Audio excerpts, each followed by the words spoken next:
Hello, everybody. So today, my left eye has a sty and it's like a bit swollen. So I'm just going to be wearing these glasses. Besides that, today I want to do a reading for Lao Tzu's book that's called Tao Te Ching. So the one I have here is the Penguin Classics version. And we're going to go from page to page and to try and break down these learnings from Lao Tzu, which are of really high valuable importance, and sometimes a little esoteric, and sometimes about Taoism and Tao and the concept of no mind and Zen. So this books hold a lot of value, and in this journey together, we're gonna do an hour of reading every day and see where we reach in our journey learning together. So this book has been written by Lao Tzu, but has some Chinese translations from Dr. G.C. Lao. And yeah, let's get right into it. Introduction. The Lao Tzu has had an influence on Chinese thought of through the ages out of all proportion to its length. It is often referred to as the Book of the 5,000 characters, though in fact in most versions it is slightly longer than that. It is a short work, even allowing for the fact that ancient Chinese were very concise. It was a very concise language, and that the particular style in which it was written is more often than not succinct to the point of obscurity. If the Lao Tzu is widely read in China as the classic in the thought of Taoism, it is no less well known to the West through a long line of translators. In English alone, there are well over 30 translations. The Lao Tzu is without a doubt by far the most frequently translated work in Chinese. But unfortunately, it cannot be said that it has been best served by its numerous translators. As the nature of the work attracted many whose enthusiasm for Eastern mysticism far outstripped their acquaintance with Chinese thought or even with Chinese language, the text of the Lao Tzu is divided into two books. This was done probably simply to conform to the statement in the biography of Lao Tzu that he wrote a work in two books at the request of a keeper of the pass. At any rate, the division into two books goes at least as far as back as the first century AD.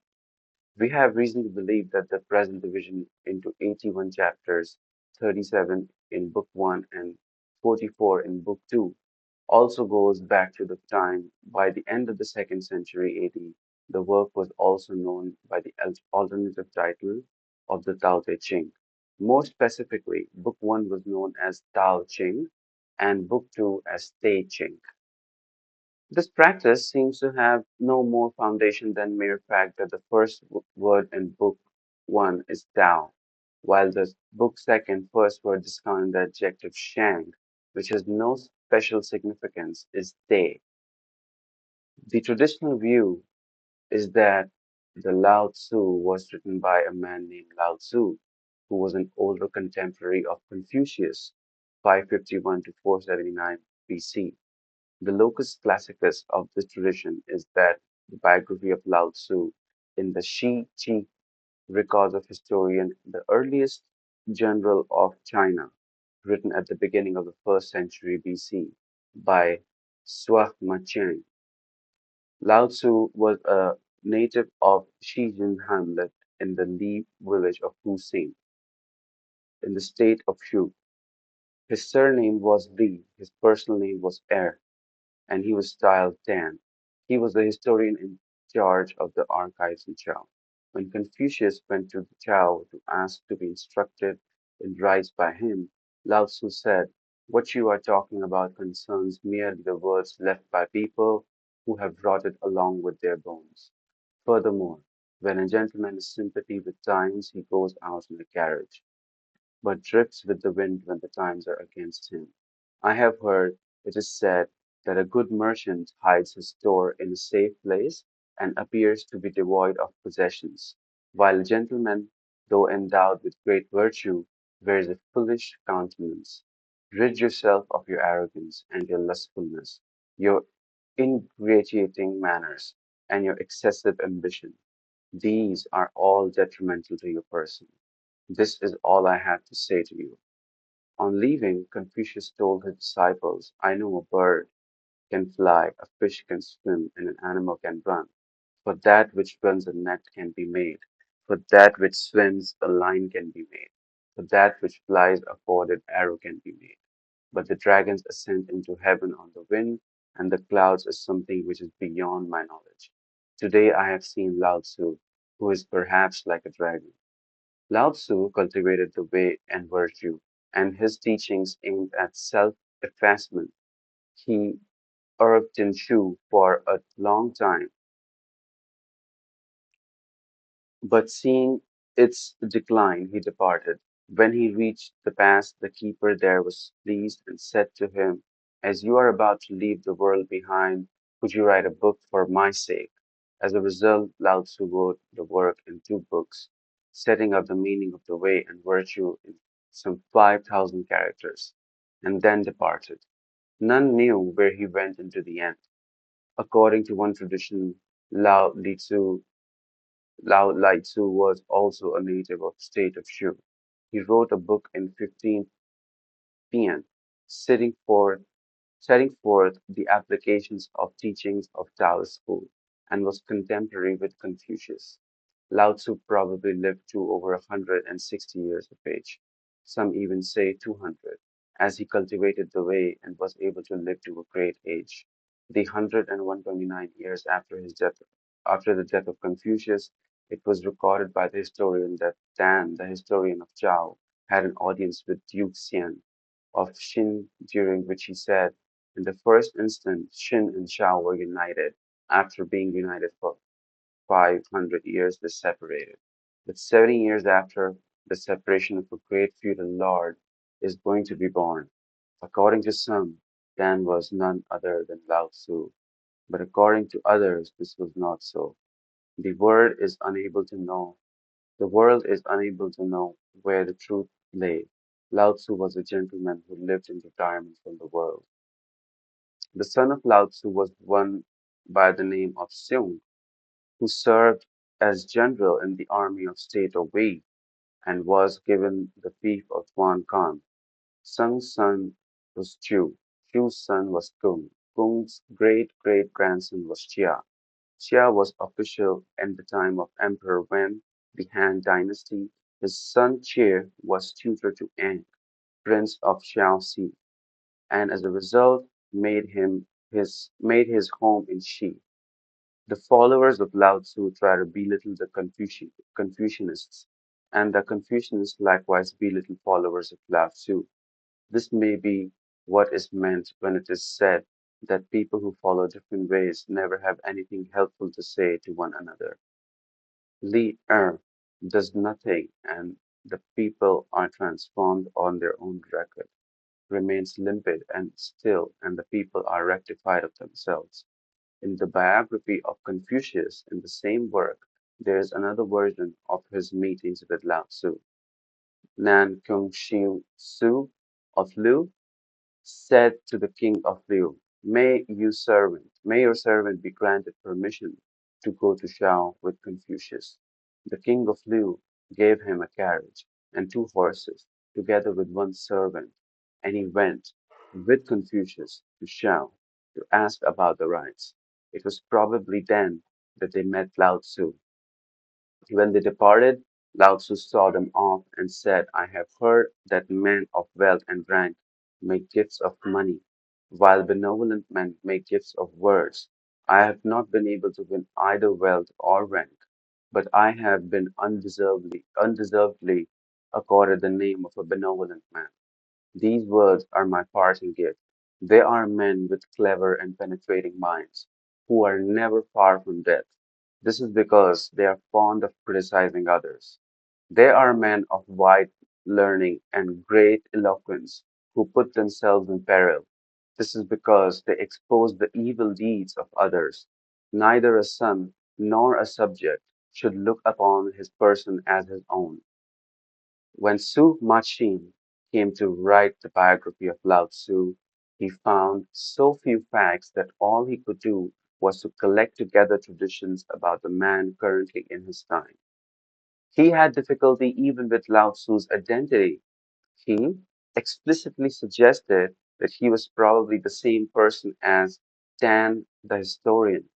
Though the latter lived more than a century after the death of Confucius, he also implied that there were a possibility that Lao Tzu was Lao Lai Tzu, because the latter was also a native of Shu and the author of Taoist work.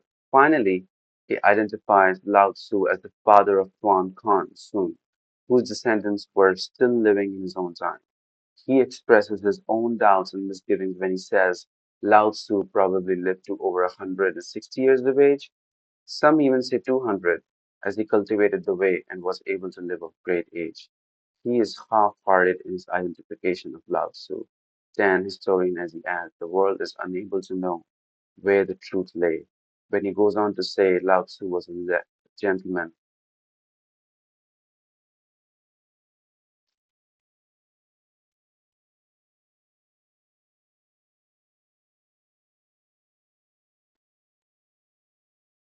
Sorry, I think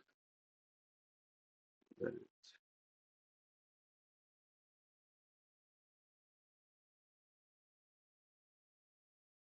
who lives in retirement from the world.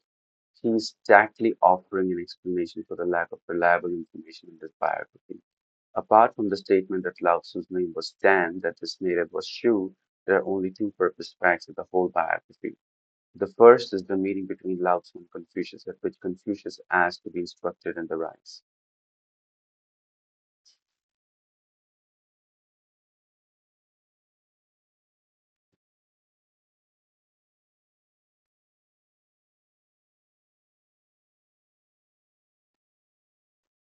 Neither of these purported facts is recorded in any extant work whose date is indubitably early. In my view, both traditions did not become widely known or accepted until the period 280 and 240 BC. There are no strong reasons. There are not no strong reasons to believe that they were founded on fact. In all probability, Lao Tzu was not a historical figure at all. Once we cease to look at Lao Tzu as a historical personage and the Lao Tzu written by him, we begin to see certain features concerning both, which point to a more reasonable view. At a very early stage, Confucius came to be known as a sage, and naturally stories came to be told about him, some of which no doubt originated from hostile circles. Of these, there were a particular genre which was more popular. This consists of stories about Confucius' encounters with hermits who made fun of him. The Lao Tzu story is one such story, and Lao Tzu was one among a number of such hermits. Since such stories cannot be taken seriously as historical evidence, we have no reason to believe that Lao Tzu was a real person. Moreover, in the period covering second half of the fourth, the first half of the third century BC, there were at least two works with titles which mean elder and old man of mature wisdom. It cannot be accidental that Lao Tzu also had a meaning of old man.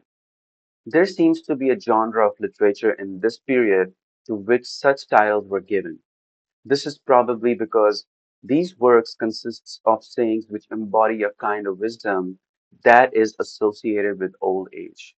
There are there is no reason to support that these titles imply that these works were written by individuals. They are best looked upon as anthologies which were compiled from short passages by an editor or a series of editors. Most of these short passages reflect the doctrines of the time, but some represent sayings of considerable antiquity. It is probably because Lao Tzu happened to be the name of one of the hermits in the Confucian stories and also figured that as the title of one of these anthologies of wise sayings, that the Lao Tzu alone has survived and is attributed to a man who instructed Confucius in the rites. The period in which the Lao Tzu and other works of the same kind were produced was certainly a golden age of Chinese thought. Schools of thought mushroomed, so much so that they are often referred to as the Hundred Schools. Scholars and philosophers who could lay claim to any originality in ideas won preferment, preferment as well as prestige. This can be seen from the gatherings of brilliant minds at Xixia under the patronage of King Wei, 356 to 320 BC, and King Xian, 319 to 301 BC, of the state of Xi. As we shall see, in Lao Tzu are to be found many ideas which were associated with one or the other of the thinkers of this period. At this time, the schools of thought founded by Confucius, Mo Su, 5th century BC, and Yang Shu, 4th century BC, were prominent schools. Confucius taught a way of life in which morality occupies a supreme position. Morality is shown to have no connection with whatsoever of self-interest. In fact, the demands of morality on a man are categorical. If need be, he has to sacrifice even his life in doing what is right. Confucius' view concerning the actual duties a man has was traditional. A man is born into certain relationships and as a result has certain duties. For instance, he has a duty of loyalty to his Lord, a filial duty to his parents, a duty to help his friends, and a duty of common humanity towards his fellow beings. These duties are not of equal stringency. A man's duty to his Lord and parents comes before his duty to his friends and fellow human beings. It was Confucius' belief that if everyone lived up to his duties according to his station, political order would prevail. Mo Tzu probably started life as a Confucian, but gradually became dissatisfied with some of the tenets of Confucianism. He saw that so long as there were duties varying in stringency, there was bound to be discrimination, and conflicts could not be completely avoided. It may happen that a man has to do something harmful to another because his duty towards his parents demands it. To prevent this kind of situation from arising, Mosu advocated love without discrimination. A man should love others as himself and also their parents as his own. Mo Tzu also placed greater emphasis later than Confucianists on the doctrine that men of worth should be in authority. Confucius was also traditional in his attitude to Tian heaven, to Tian, which is also called heaven. Heaven was for him vaguely a divine presence, whose decree that it was men should be moral. Mosu was much of a religious turn of mind. His conception of heaven was closest to of a personal God. I'm going to just take a short clip of this uh, page, like this paragraph, because it's going to keep it for later. So Confucius was also traditional in his attitude to Tian, which is heaven. Heaven for him was vaguely a divinely presence, whose decree it was that men should be moral. Mo Tzu was much more religious turn of mind. His conception of heaven was closest to a personal God, that is, to be met with in ancient Chinese thought. For him, it is the will of heaven that men should love one another without discrimination, and those who fail to do so will be punished. The attitude of Confucius and Mo Tzu to heaven is something we shall have to bear in mind. When we came to examine the concept of Tao, Wei in Lao Tzu, in case of Yang Shu, unfortunately, we have no extant work representing his school. According to the writings of other thinkers, some of whom were certainly not sympathetic, Yang Shu advocated a thoroughgoing egoism. We shall have occasion to return to this topic and discuss the precise nature of this egoism. All we need to say here is that it has been suggested that the Lao Tzu represents the development of school of Yang Shu. Whether this altogether justified or not, there certainly are passages in the Lao Tzu which are best understood in spirit of Yang Shu's egoism. Such is the background against with which Lao Tzu is to be understood. In my view, not only Lao Tzu and anthology, but even individual chapters are usually made up of shorter passages whose connection with one another is at best tenuous. To deal then with the thought contained in the work, it is necessary to take these short sections rather than chapters as units.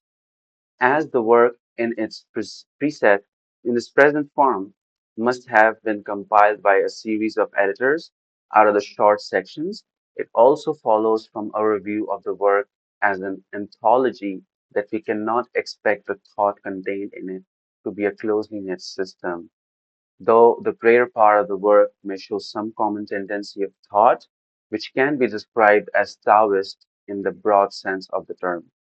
Since we cannot expect a high degree of cohesion in thought, the most sensible way of giving an account to it is to deal with the various key concepts and to relate them with wherever possible, but also to the point of inconsistencies when these obstinately irreconcilable.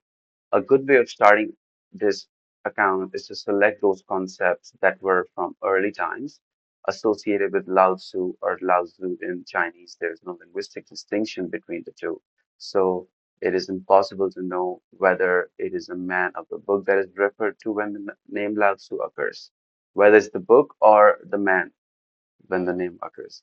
So from the fact that the school of thought is supposed to be have founded in by Lao Tzu is known as Taoism or Tao Xie, the school of the way. It can be seen that the Tao was considered the central concept in the thought contained in Lao Tzu. The opening chapter of Lao Tzu begins with an important characterization of the Tao.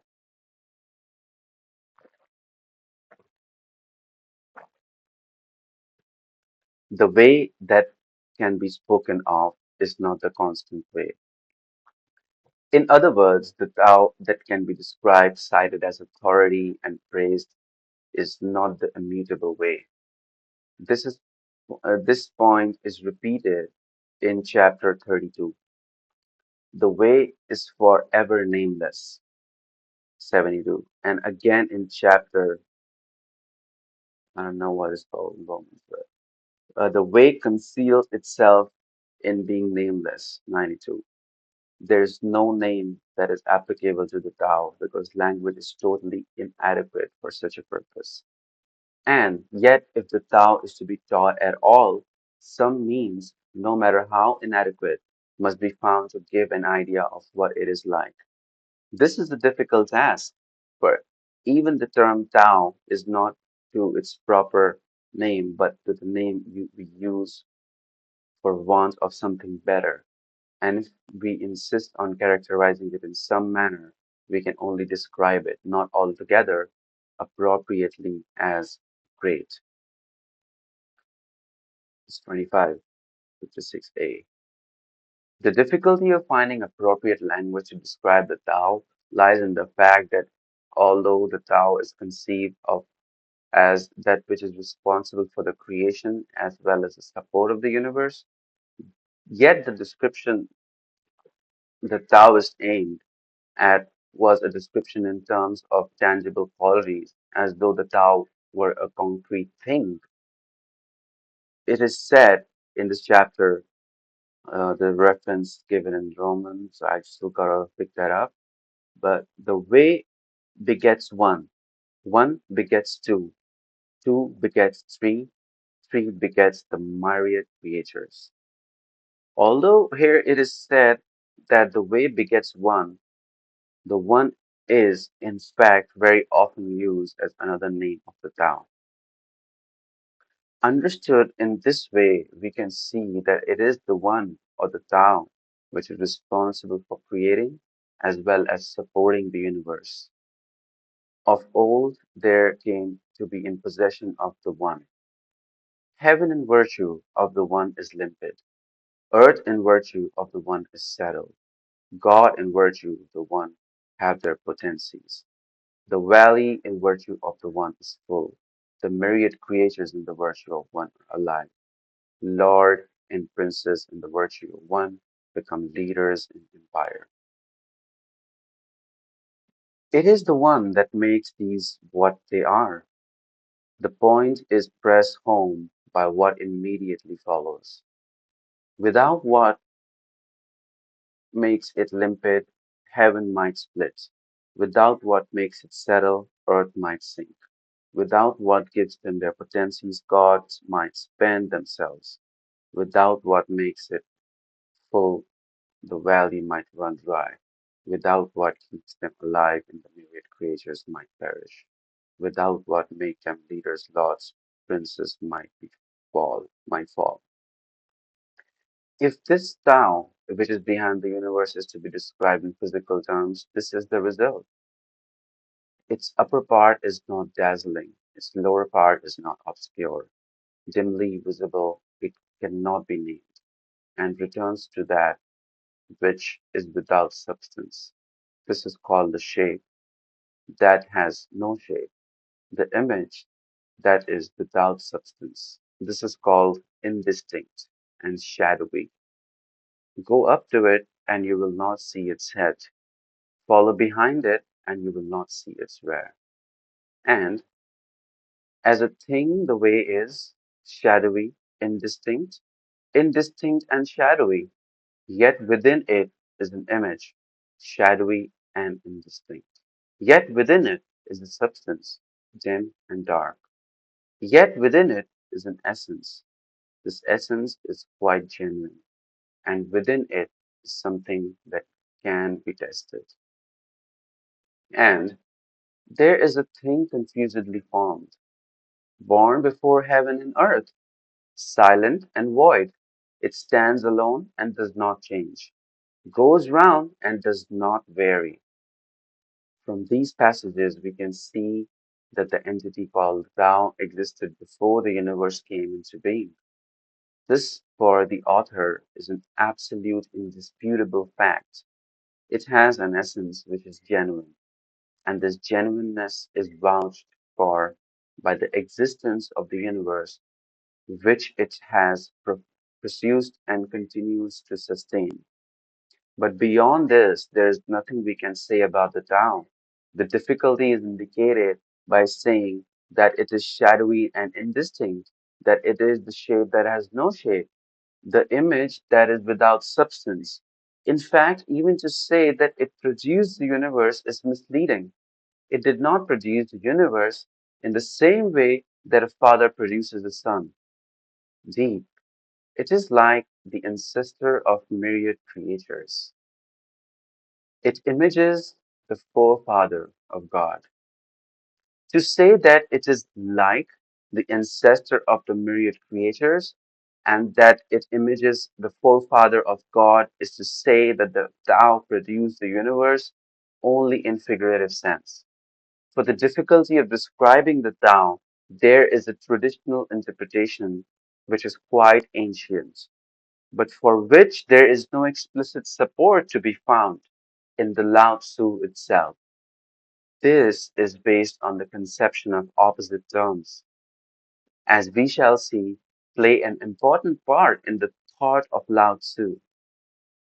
If we use a term to describe the attribute of a thing, there is also a term opposite to it, which is suitable for describing the attribute of some other thing.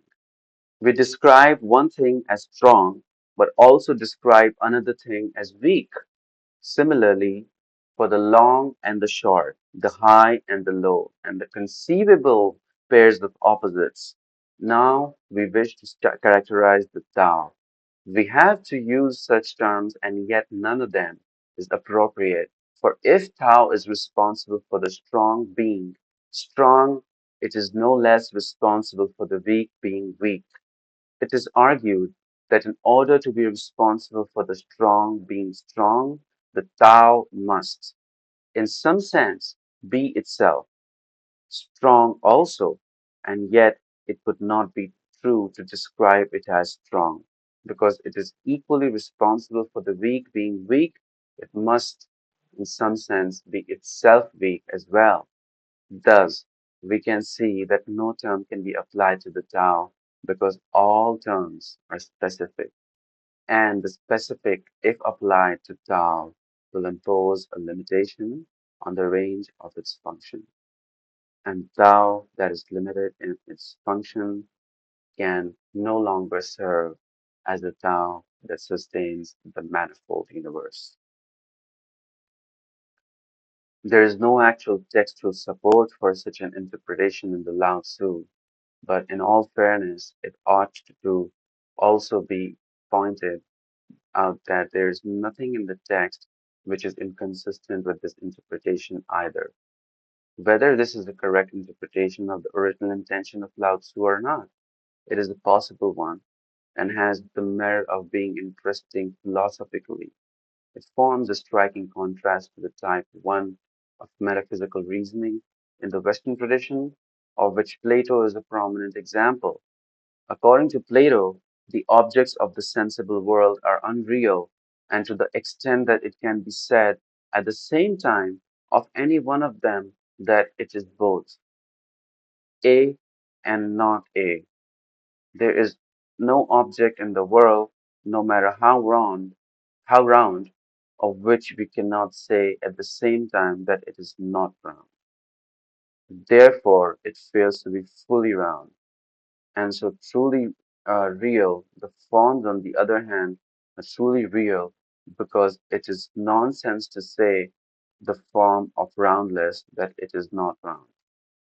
What in Plato qualifies the forms for reality is precisely that which would disqualify the Tao from being the immutable way.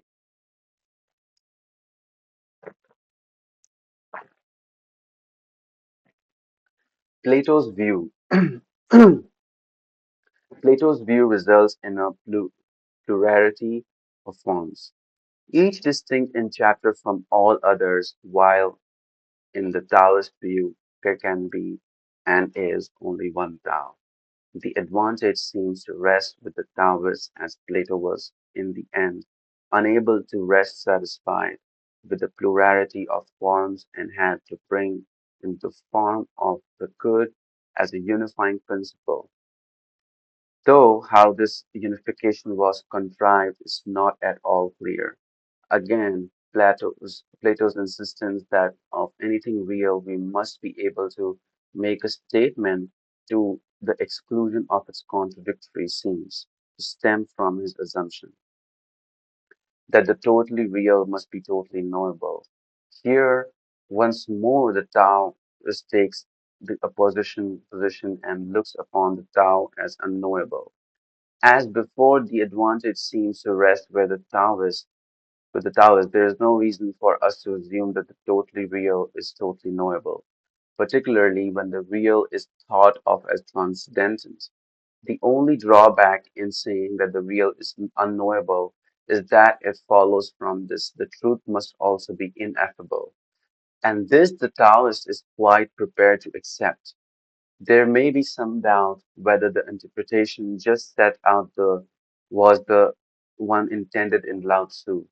But there is no doubt that in Lao Tzu, opposite terms are not treated as equally inadequate in the description of the Tao.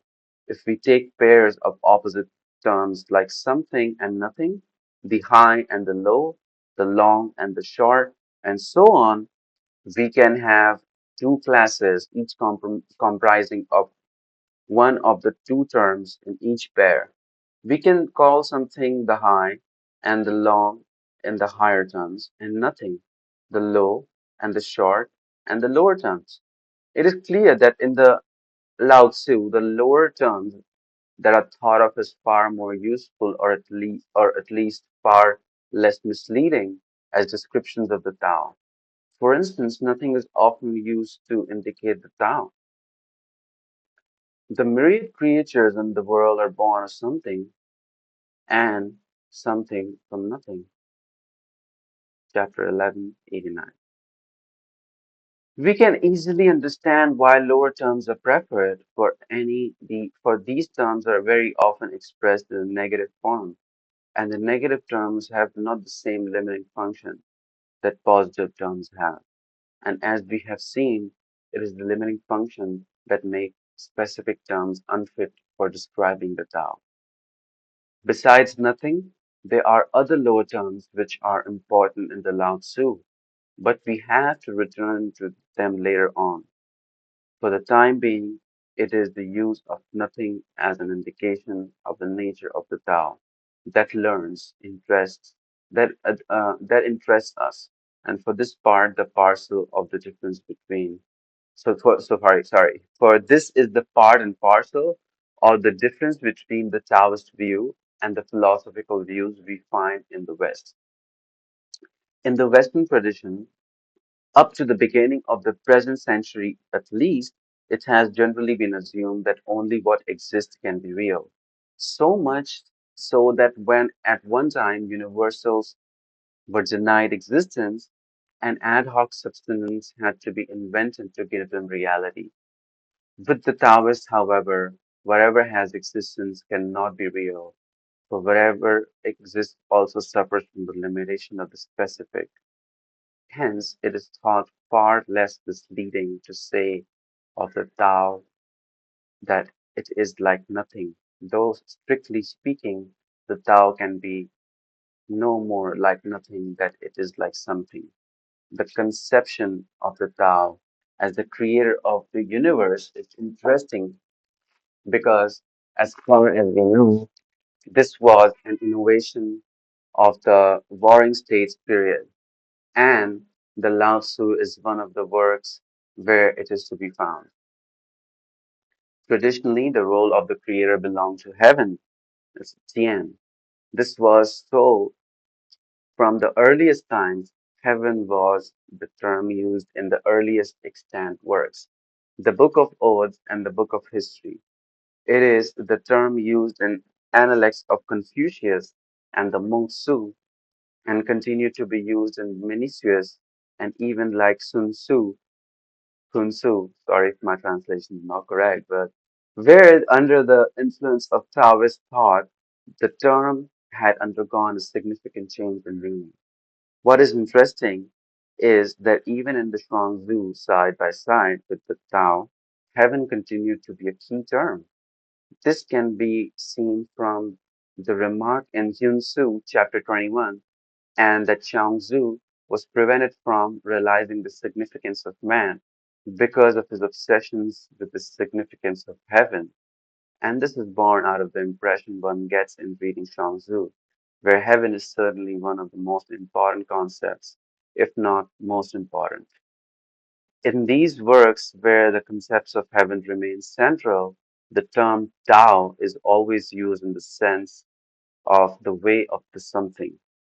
Even when it is used without qualifications in relation to heaven, it means the way. Sorry, I'm just going to take a quick screenshot of this. I really want to save this, you know. So I'm going to read again from this paragraph. In these works, where the concept of heaven remains central, the term Tao is always used in the sense of the way of the something.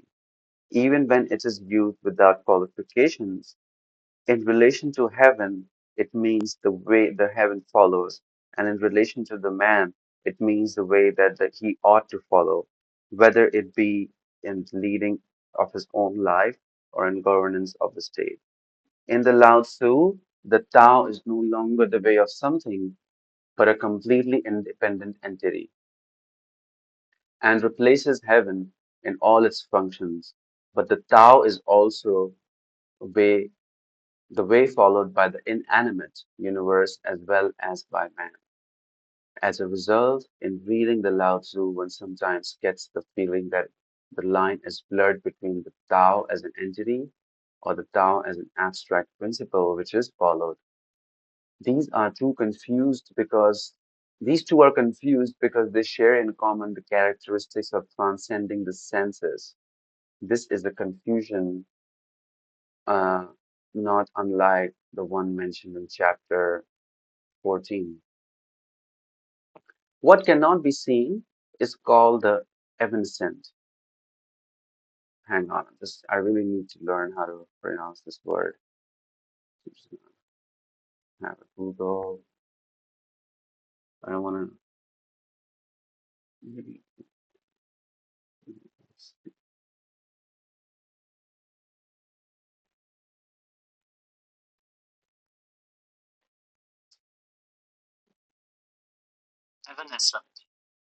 all right, evanescent. What cannot be seen is called evanescent. What cannot be heard is called rarefield. What cannot be touched is called minute. These three cannot be fathomed. So if they are confused and looked upon as one. I'm going to read this again. What cannot be seen is called evanescent. What cannot be heard is called rarefied. Rarefied. Right? What cannot be seen is called evanescent. What cannot be heard is called rarefied. What cannot be touched is called minute. These three cannot be fathomed, and so they are confused and looked upon as one. Since in Lao Tzu the term Tao has, to all intents and purposes, replaced heaven, it is curious to note that the phrase the way of heaven occurs a number of times. In some cases, at least, the use of this phrase seems to indicate that the passage belongs to somewhat different and more probably earlier traditions.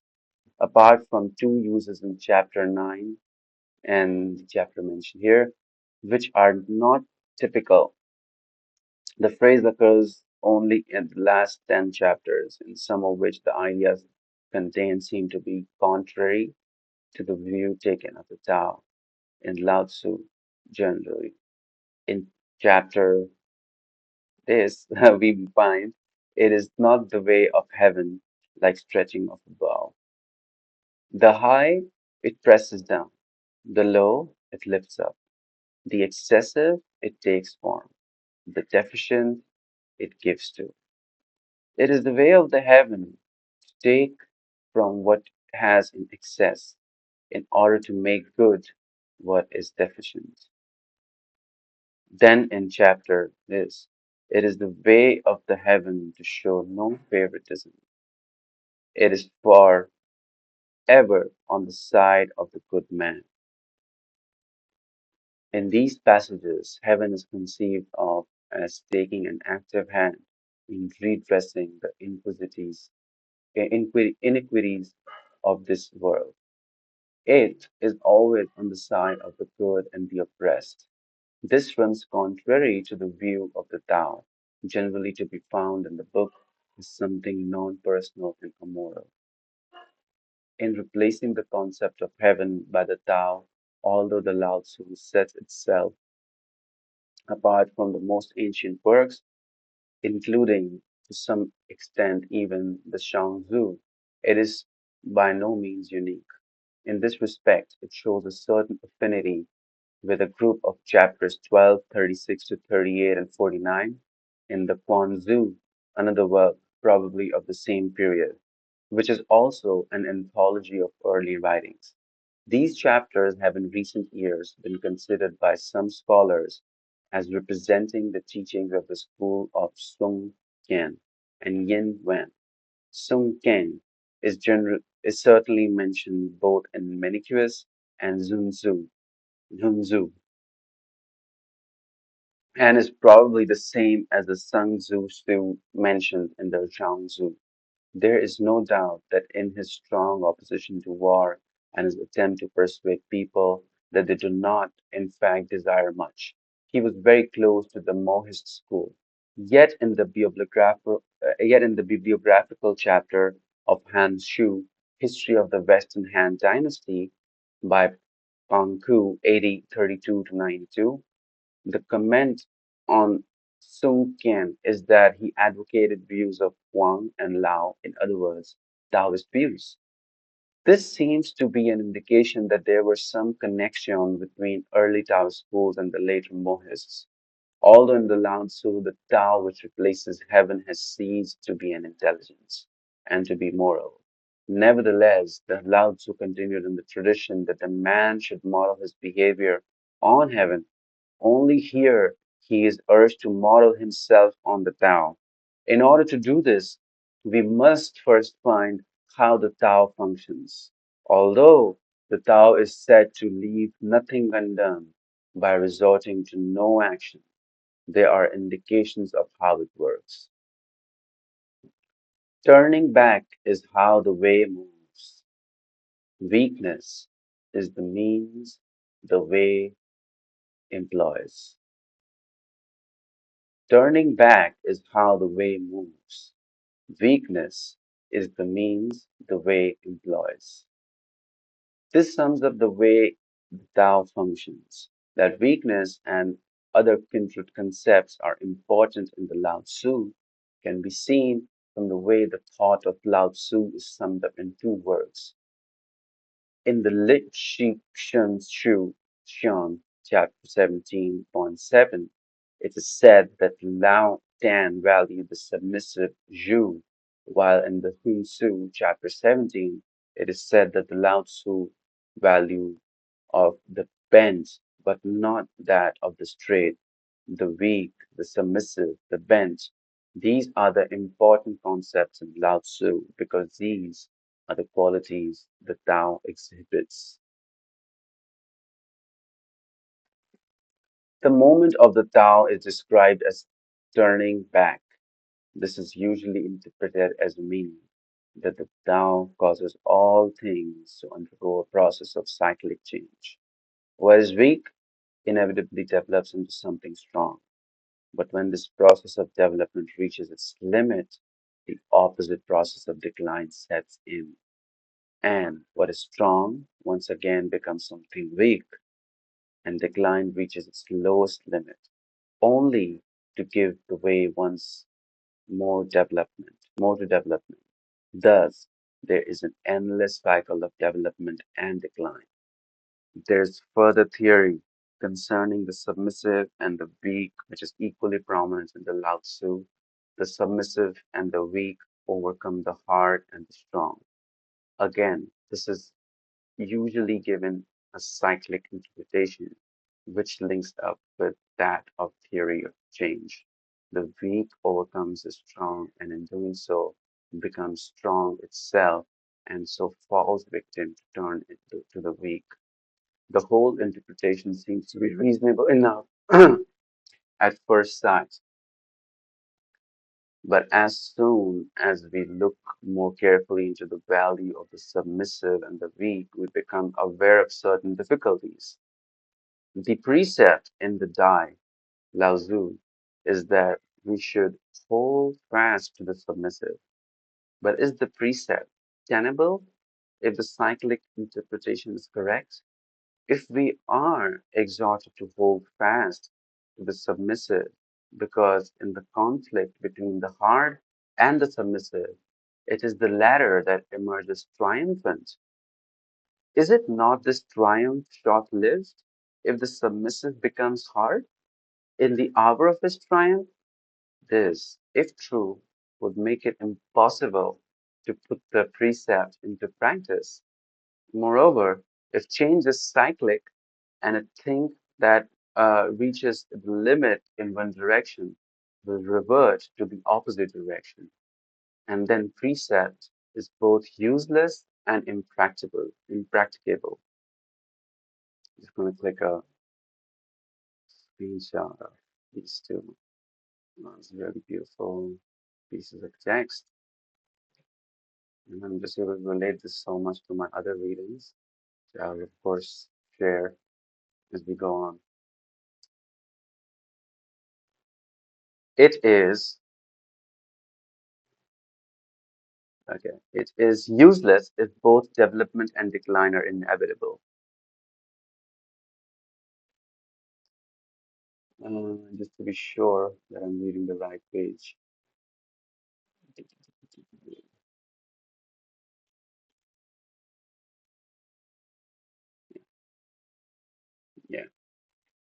I'm going to read from last sentence here. Moreover, if change is cyclic and a thing that reaches the limit in one direction will revert to the opposite direction, then the precept is both useless and impracticable. It is useless if both development and decline are inevitable, since the purpose is in the first instance to avoid decline, and impracticable if it advocates that we should remain stationary in a world of inexorable and incessant change, as this precept of holding fast the submissive seems central to the teachings in Lao Tzu. It is the cyclic interpretation that has to be given up. It is necessary that no that to reinterpret both. Sorry, it is necessary then to reinterpret both the process of change and the nature of the victory the submissive gains over the hard, first in the line. Turning back is how the way moves. We notice that the term used is turning back. To turn back is not to return to one's root. One's root are, of course, the submissive and the weak. And the one's roots are, of course, the submissive and the weak. And that is said that, and that is said is that a thing, once it has reached the limitations of development, will return to its root. That is, will decline. This just made me think of a lot of things. So that's why I lost track of the whole flow of reading. I'm just going to read the last one again. Turning back is how the way moves. We notice that the term used is turning back. To turn back is to return to one's roots, and one's roots are, of course, the submissive and the weak. All that is said is that a thing, once it has reached the limits of development, will return to its roots. That is, will decline. This is inevitable. Nothing is said about development being equally inevitable. Once one has returned to one's roots, in other words, it is never said that the process of change is cyclic. In fact, not only is development not inevitable, it is a slow and gradual process, every step of which has to be sustained by deliberate effort. Development and decline are totally different in nature. Development is slow and gradual. Decline is quick and abrupt. Development can only be achieved by deliberate effort. Decline comes about naturally and inexorably. Rather than a merry-go-round, the process of change is like a children's slide. One climbs laboriously to the top, but once over the edge of the downward movement is quick, abrupt, inevitable, and complete. This makes it not only possible, but also useful to follow the precept of holding fast to the submissive. One can follow, oh my God, this one is really beautiful. One can follow the precept by refusing to make the most effort, by refusing to make the effort necessary for development and in unusual circumstances by making a positive effort to defeat such development. A poor man can remain poor simply by not making the effort to acquire wealth. But should he be left against his will? A large legacy by a non-Taoist uncle, he can still stubbornly hold on to his poverty by giving the money away. Hmm. Let me read this again. No, I think this has some. One can follow the precept and by refusing to make the effort necessary for development and an unusual circumstance, by making a positive effort to defeat such development. A poor man can remain poor by simply by not making the effort to acquire wealth. But should he be left against his will? a large legacy by a non-Taoist uncle, he can still stubbornly hold on to his poverty by giving the money away. The point of holding fast to the submissive is to avoid the fall should one become hard. For in a fall, whether from wealth or from power, one tends, at least in the turbulent times of the Warring States period, to lose one's life into the bargain. This is the reason for advocating that one should both know contentment and know when to stop. Know contentment, and you will suffer no disgrace. Know when to stop, and you will meet with no danger. You can then endure. Again, in the chapter, he knows contentment is rich. There is no crime greater than having too many desires. There is no disaster greater than not being content. There is no misfortune greater than being covetous. Although development is an uphill climb, which needs deliberate effort to sustain it at every step, and the impulse to such effort is great and universally present in man. Man is egged on by desire and covetousness to be ever wanting greater gratification. So it is necessary to counter his natural tendencies by the lessons of knowing contentment and knowing when to stop. Only when a man realizes that he has enough can he learn not to aim at winning greater wealth and more exalted rank, the ceaseless pursuit of which will only end in disaster. There is still the victory of the submissive and the weak over the hard, and the strong to be explained in a way consistent with the precept of holding fast to the submissive. The explanation lies in the fact that in achieving victory over the hard and the strong, the submissive and the weak do not become their opposites. In order to understand this, we must bear in mind the fact that in Lao Tzu, a term is often used in two senses. The ordinary and Taoist victory is such a term. In the ordinary sense of the word, it is the strong that gains victory over the weak. In this sense, victory cannot be guaranteed indefinitely, as however strong a thing it is inevitable that one day it will meet with more than its match. The Taoist sense of the word victory, in contrast, is rather paradoxical. The weak does not contend, and so no one in the world can pick a quarrel with it. If one never contends, this at least ensures that one never suffers defeat.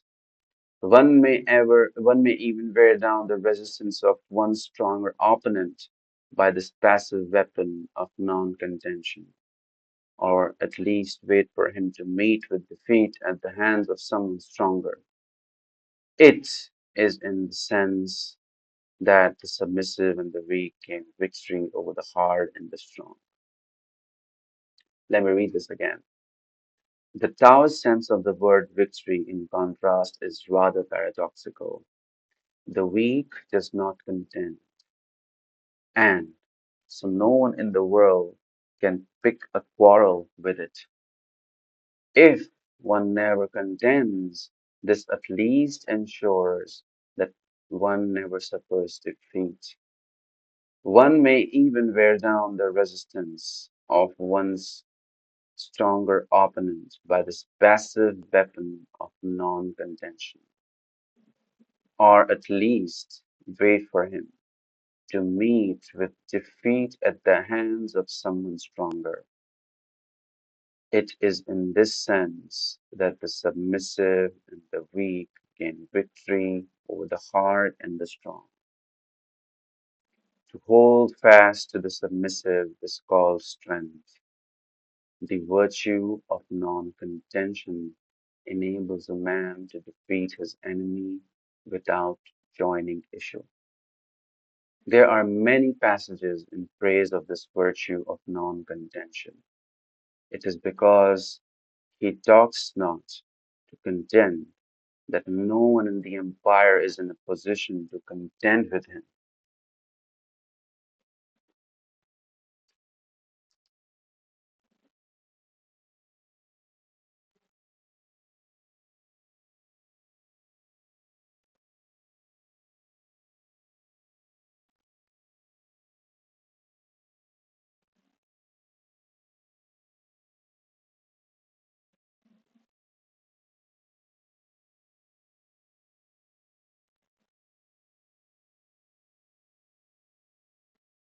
I'm just gonna take a quick screenshot of this.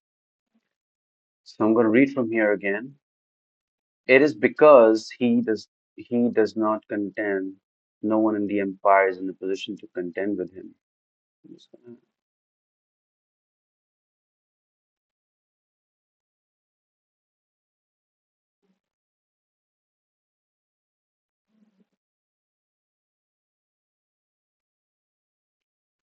It is because he does not contend that no one in the empire is in a position to contend with him. It is because it does not contend that it is never at fault. As we have seen, the value of the Taoist precept of holding fast to the submissive lies in its usefulness as a means to survival. This being the case, we may feel that Lao Tzu attaches an undue importance to survival. This feeling shows that we have not succeeded in understanding the environment that produced the hopes and fears with which were crystallized into such a precept. The centuries in which Lao Tzu was produced were certainly turbulent times.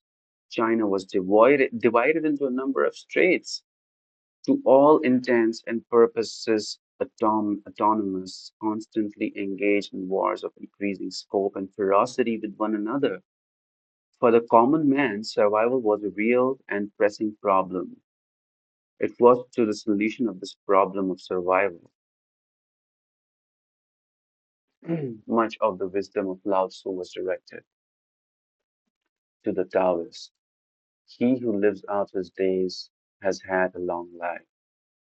Unless one can feel some sympathy for the aspirations of men who could never be sure from the one day to another whether they would manage to stay alive, the precept will strike one as singularly negative and pessimistic. There are a number of pacifist passages in Lao Tzu where one can detect a passionate concern for the lot of the common man in times of war. Arms and instruments of ill omen. When great number of people are killed, one should weep over them with sorrow. When victories in war, one should observe the rites of the mourning. Again, where troops have encamped, there will brambles grow. In the wake of a mighty army, bad harvests follow without fail. Let me read that again. When victorious in war, one should observe the rites of the mourning. Again, where troops have encamped, there will brambles grow. And in the wake of a mighty army, bad harvests follow without fail. The use of arms is a desperate remedy, and one should resort it to only when there is no choice. And of two sides raising arms against each other, it is one that is sorrow-stricken that wins. There is also solemn warning to the rulers that if the people relentlessly oppressed, there comes a point when they might not even wish to survive. When that happens, the ruler will find himself robbed of the only effective tool of operation. When the people are not afraid of death, wherefore frighten them with death. This is very powerful. There is also a solemn warning. I'm going to just highlight this.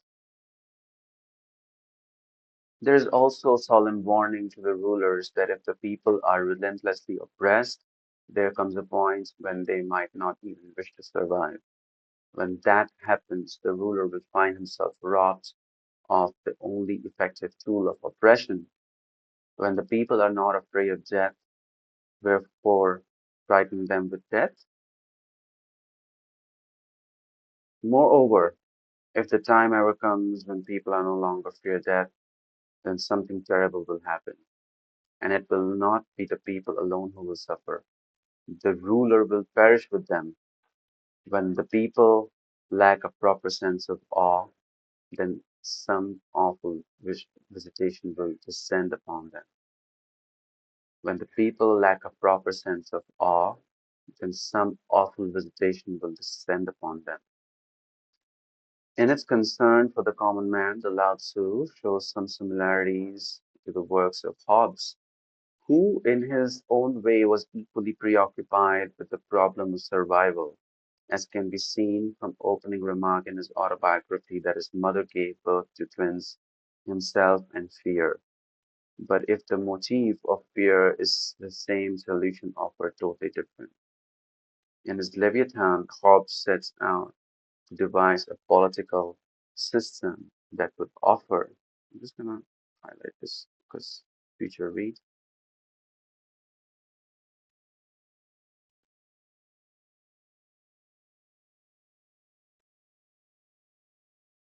Sets out to devise a political system that would offer security for the common man. While in the Lao Tzu, there are not only precepts to help the common man to survive in the perilous situation in which he finds himself. Perhaps this is because for the Taoists, the only hope of a world offering security to the common man lies in the conversion of some ruler to Taoism, and he is not sanguine, over sanguine about the chances of this being realized. At any rate, it may be by a long time before this can happen, and it is necessary for the common man to have precepts to live by which will enable him to survive in the meantime. These precepts are based on the value of meekness to survival, that even meekness is not an ineffable means, was a lesson to be found in the paths of the Shangzu. Almost all ancient Chinese thinkers were concerned with the way one should lead one's life, and this was never confined to conduct in personal sense, but covered the art of government as well. Politics and ethics, for the Chinese as for the ancient Greeks, were two aspects of the same thing, and this the Chinese thinkers called the two.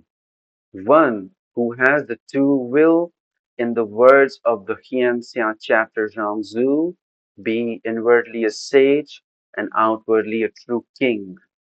This was the general outlook of the period, and the Lao Tzu was no exception. I'm just gonna highlight this.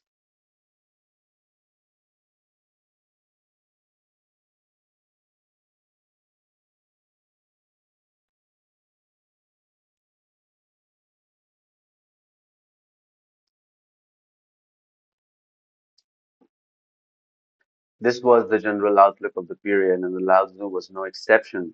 This can be seen even from one simple fact: the term sage or Shagyin occurs more than 20 times in the Lao Tzu, and only a few exceptions refers always to a ruler who understands the Tao. Besides the sage, there are other terms as well that refer to rulers like the Lord of Men and the Lords of Princes. This shows that the Lao Tzu is, through and through, a work on the art of government.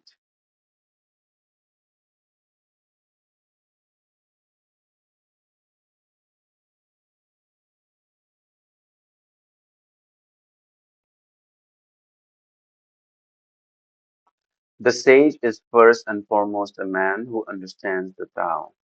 And if he happens also to be a ruler, he can apply his understanding of the Tao to government.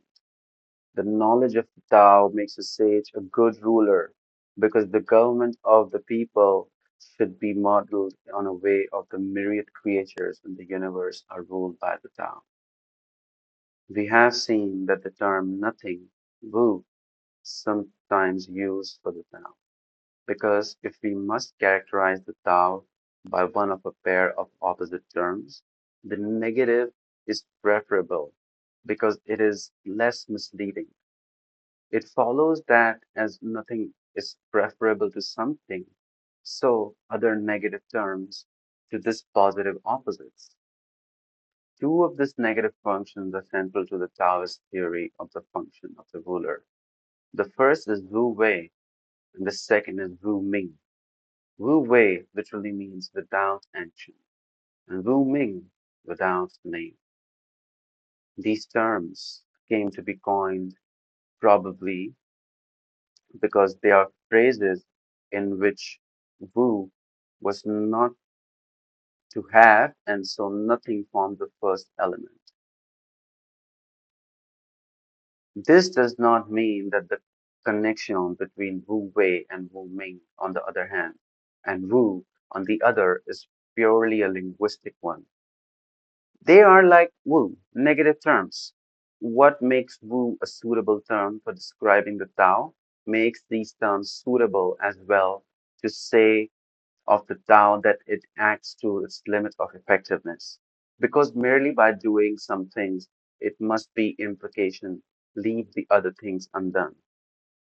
To say that it does not act at least leaves it to untrammeled, with no special relation exists between the Tao and certain affairs of the exclusion of others. The way never acts, yet nothing left is undone. This passage goes on to say that should lords and princes be able to hold fast to it, the myriad creatures will be transformed of their own accord. Unbelievable. Unbelievable. It's so beautiful.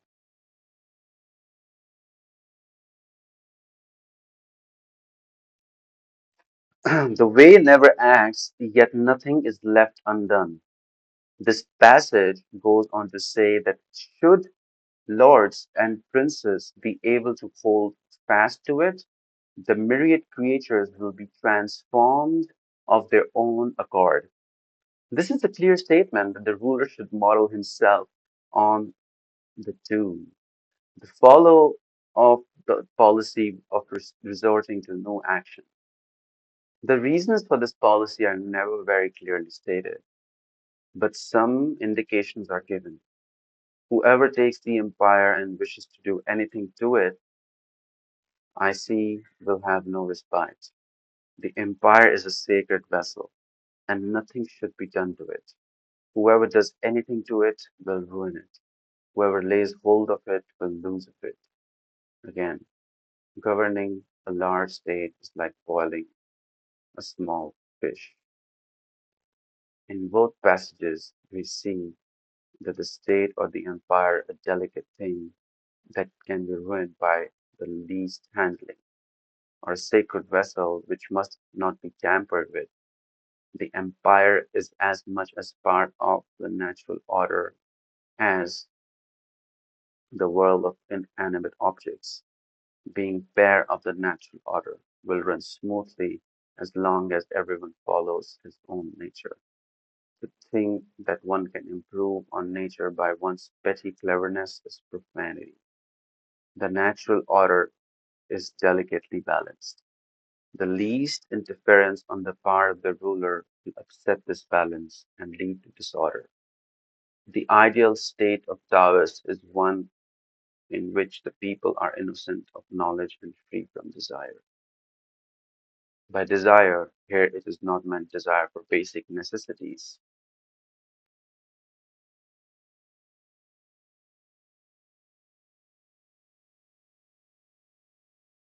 like food and clothing. For the Taoist, food is for satisfying hunger, and clothes are for warding off the cold. Anything going beyond these aims would be luxuries. Food is a basic need. Delicacies are objects of desire. Clothes are a basic need. Fineries are objects of desire. But we must not think that it is beauty alone that excites desire. Goodness also excites desire. Government necessarily involves the setting up of values. Certain models of conduct are considered good and desirable, and merit, besides being desirable in itself, brings with it rewards which are coveted either for themselves or as emblems of privilege. These are all the results of interfering acts of the ruler, and he must realize this and avoid such action. Not to honor men of worth, which will keep the people from contention. Not to value goods which are hard to come by will keep them from theft. Not to display what is desirable will keep them from being unsettled of mind.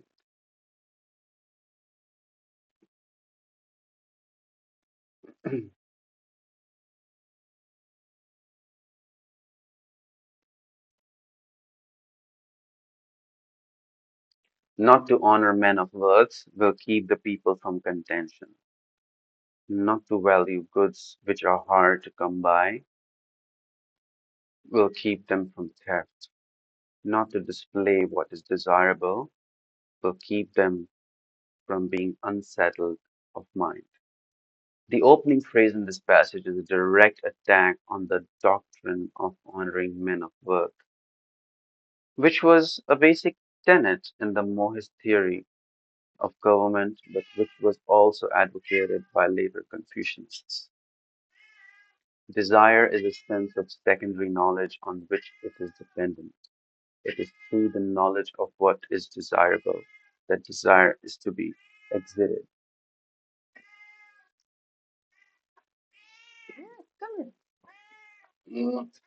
All right, guys. So this is the last page of the chapter I'm going to read for today.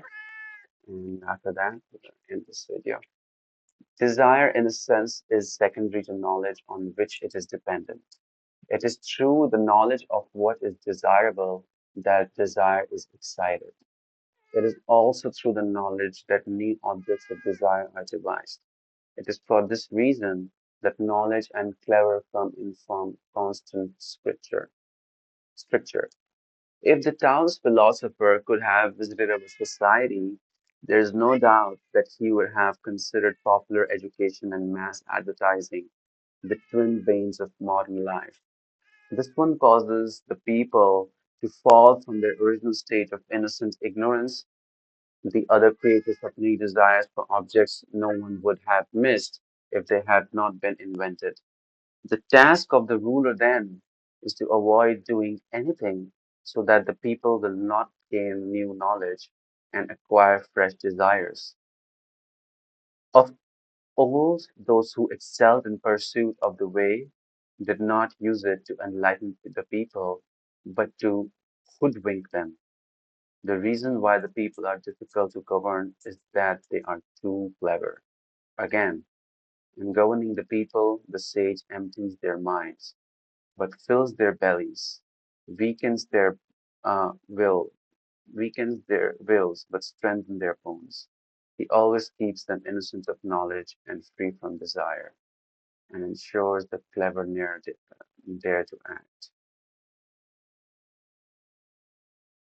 So very, very beautiful